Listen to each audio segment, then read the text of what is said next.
The Toronto Raptors just got busy with a number of key roster moves to reshape the team's future, but just how much of an impact on the future are these moves going to have, and will they be positive ones? Let's break it down for you in today's video. Let's get into it.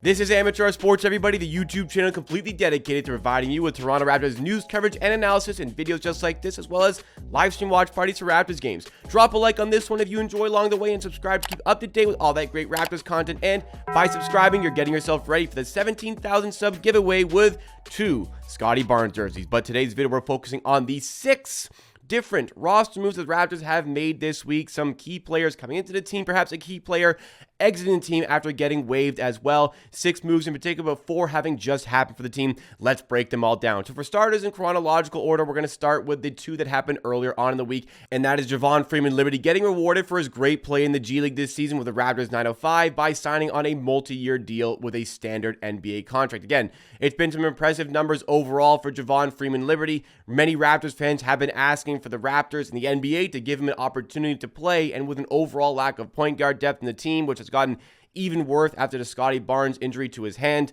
it'll be great to see potentially him get some minutes in the NBA for the rest of the season, and it'll be interesting to see if he can earn that roster spot for the season upcoming. In the regular season for the Raptors 905, he's been putting up 24 points per game on about 46% shooting and 34% shooting from 3. Rebounds the ball really well. He's a big point guard, but it's nice to see him given some NBA opportunities. But to replace Javon Freeman-Liberty's 2-way contract, the Raptors have converted recent 10-day contract DJ Carton into that 2-way player. DJ Carton, even in the 10-day period here, has gotten a couple of glimpses and a couple opportunities in the NBA with the Raptors, and in those opportunities, he was marginally impressive, and it was enough for me to want to see him for another 10 days. The Raptors have been impressed enough to say, hey, let's just give this guy a 2-way contract and see what he can do with the team for the rest of the season going forward. Let's get a bigger look at him. Let's not stress over that 10-day contract. So I think that was a positive move with DJ Carton, and having already been used with the Raptors so far, I imagine we will continue to see him get some play time with the team,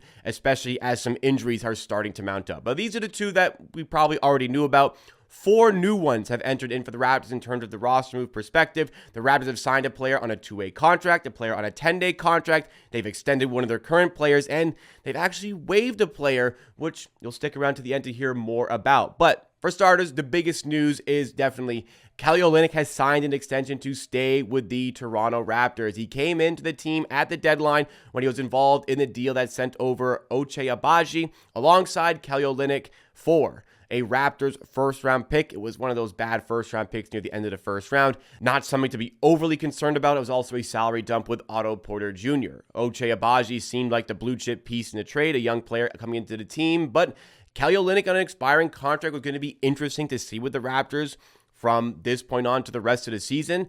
So far for the Raptors, he's been decently impressive. He kind of brings in the exact type of style they needed. They were in desperate need of a backup big. They definitely got that here. And though Kelly Olynyk is not the most adept defender, hustles, moves his feet pretty well, but what he really brings to you is on the offensive end of the court. A solid playmaker and a really nice floor spacer to add to this team. That, along with the fact that he's a great vet presence for the team, he is the perfect sort of fit for this team moving forward. The Raptors want to bring in some vets for this rebuild to help speed along the process, and they've got one that has the skills to really elevate the play of the team around him and the players around him. Kelly Olynyk also, along with being that great sort of presence and has that good ability, is the type of player that can adapt and accept pretty much any role that comes his way. If he has to be a starter, he'll be a starter. If he's coming off the bench, he'll be coming off the bench. He's somebody completely comfortable in that role, and nice to have a hometown product along with the team as well. As soon as he joined the Raptors, Kelly Olynyk was talking about how excited he was to join the Raptors, and immediately spoke about how he wanted to stay with the Raptors and retire as a Raptor. It's nice to see that a deal's worked out. Really nice to have Kelly Olynyk with the team going forward. That being said, the contract in place here is a 2-year extension worth just over $26 million. Now, understand this ahead of time, $26 million for Kelly Olynyk.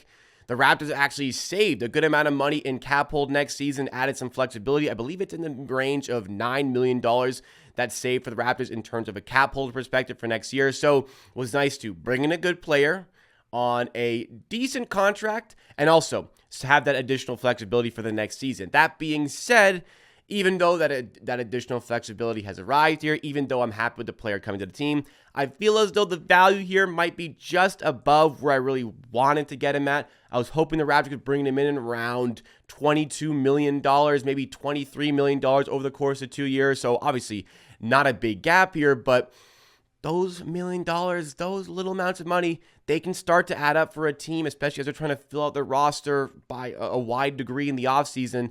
I'm happy with the contract. I'm happy with the player coming overall. I just felt as though it could have been a little bit better for the Raptors, even better for the Raptors, rather. But at the end of the day, really happy to have Kelly Olynyk with this team going forward. Seems like a great matchup for the team and for the player. But going down the list as well, 3 more moves to cover here. First of all, the Raptors have brought in another player on a 2-way contract. That is Mohamedou Gueye, who has also been playing with the Raptors 905 this season. And a number of fans have asked as well for some NBA minutes just to see what they have here in Mohamedou Gueye. So far with the Raptors 905 this season, the numbers have been pretty impressive as a player who brings in that athletic ability, that 2-way ability.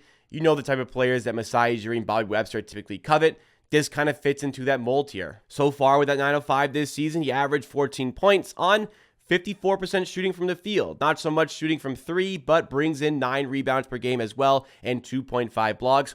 A nice athletic piece to bring into the team just to see what he has for the rest of the season. At 25 years old, we'll get a good look here and perhaps in the summer provide him an opportunity to try and make that NBA roster for next season. But a solid piece to bring in overall just to see what the Raptors have for the rest of the season, and a nice switchable piece as well, which can kind of get into the mix here as the season kind of tapers off, especially with the key injury to Scottie Barnes.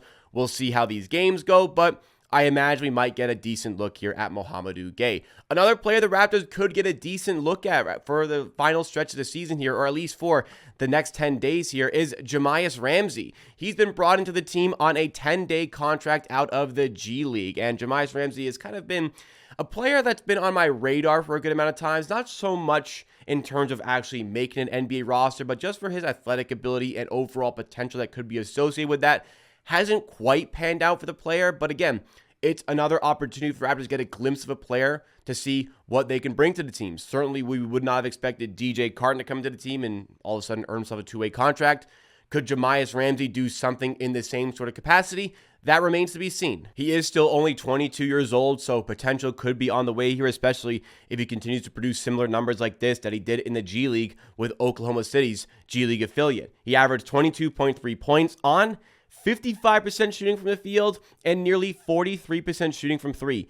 That, along with 8 rebounds per game, gives a good sort of impression that, hey, this is a guy who could really try and make an impact on the NBA, and he has 10 days to do so. The Raptors seemingly are willing to give these sorts of players some game time. They did so to DJ Carton. Why not provide the same sort of competition with Jahmi'us Ramsey in the mix here and see, hey, again, can he make the roster? Can he showcase enough in this stretch of games to say that he can get another 10-day contract, perhaps even get on a 2-way contract? These are all things that we are going to find out as the season goes on. But Jahmi'us Ramsey, a really nice player to take a flyer on, especially with numbers like this and athletic ability that he possesses. But with all these players coming into the team, some changes needed to happen. Javon Freeman-Liberty signing on a multi-year deal took over a roster spot for the team, which was open already. That was completely fine. That was automatically pretty much replaced by DJ Carton signing on a 2-way contract. But as we go further, well, Jahmi'us Ramsey comes in on a 10-day contract. That briefly takes the other roster spot available for the Raptors, but Mohamedou Gueye brought in on a 2-way contract. There was nobody to replace. So once Mohamedou Gueye did get that 2-way contract, my expectation was one of the 2-way players was going to be converted, and that player was very likely going to be Jontay Porter, especially for the lack of depth the Raptors have in the center position still, and with right now Jakob Poeltl missing a little bit of time due to injury. But the Raptors decided not to convert Jontay Porter. Instead, they decided to bring in, as I said, Jahmi'us Ramsey to fill that roster spot, which means somebody had to go on the team, and that player was, perhaps to the surprise of a few people, Marquise Noel. Marquise Noel waived by the Raptors to make room on a 2-way spot for, again, Mohamedou Gueye. And it's been an overall decent season here for Marquise Noel. Obviously, was absolutely outstanding last season at this time of year in March Madness with Kansas State, which really elevated himself enough to get at least into maybe some draft conversations. Ultimately went undrafted, but there was a clear indication this player had ability. The Raptors wanted to take a chance on him despite the player being 5'7", 5'8", just to see what he can do and say, hey, if this talent can really continue to propel him, maybe we have a player here. And though in the G League, he did put up good numbers, 15.5 points, wasn't the most efficient at 42.6% shooting from the field, just over 37% shooting from three. That was nice. That was a nice addition to have to the team there. Also bringing in 7.6 assists. That was also nice for the Raptors 905, but in terms of making the step up to the NBA, perhaps there were some more height concerns, perhaps there were some more defense concerns, and overall concerns about the player actually bringing his talents to the NBA. And the Raptors decided to go in a different direction, try out some other players for the rest of the season. Maybe it was a case of bringing in 2 point guards last summer, Freeman, Liberty, and Noel, just to see, hey, which one will beat the other out to get that sort of NBA position that we're looking for in terms of building out our point guard depth. And it seems as though Javon Freeman Liberty has won that one. So for Marquise Noel, there's talent there, undeniably. It was always going to be an uphill battle for him to try and get into the NBA, but I think that there is still a path towards building out a very good professional career. Whether or not that's in the NBA remains to be seen, but he's a talented enough player to carve out a role somewhere in the world, plays professionally, and earn himself a solid living doing so as well. Marquise Noel's a workhorse, he'll bounce back, but, kind of unfortunate here. You always want to see players do well, especially players like this who work so hard for their own chances. It just didn't really work out in this situation overall. The Raptors are going to move on. We'll see what happens with Marquise Noel, but there you have it. 6 roster moves for the Raptors here. Freeman Liberty on a multi-year contract, DJ Carton on a 2-way contract, Kelly Olynyk, 2-year, $26 million extension with the Raptors, Mohamed Ugay on a 2-way contract, Jamias Ramsey on a 10-day contract, and finally, Marquise Noel getting waived by the team. So overall, what do you think was the best of these moves? What do you think was the worst of these moves? And any thoughts you have on anything, give me it in the comments down below. That's all for me today. Drop a like if you enjoyed, subscribe for more Raptors content like this, and please ensure you are subscribed. Get ready for that 17,000 sub giveaway with 2 Scotty Barnes jerseys. See you again soon for another video.